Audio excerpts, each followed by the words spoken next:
name is Henning Tiemeier, and I come from Rotterdam, and I'm a professor of psychiatric epidemiology.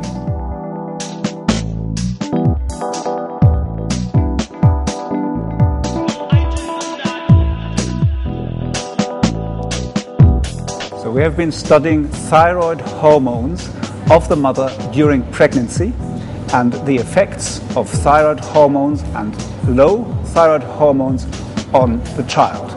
There's a long history of studying thyroid hormones. We know that from areas where women lack iodium and thus cannot make thyroid hormones, the children are very often handicapped.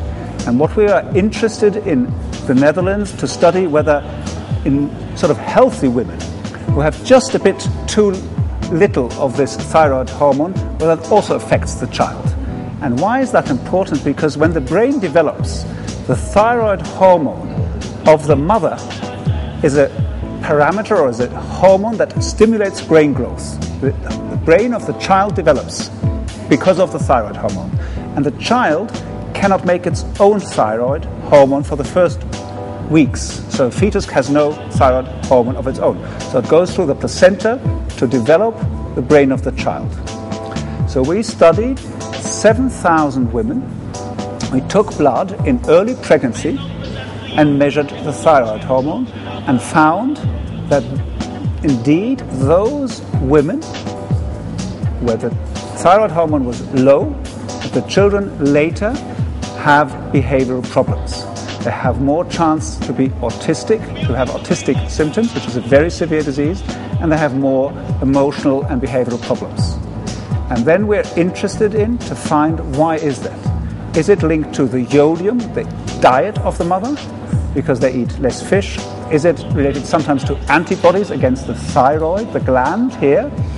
Or is it also that the thyroid disease in the mother has an effect and thus impairs the child?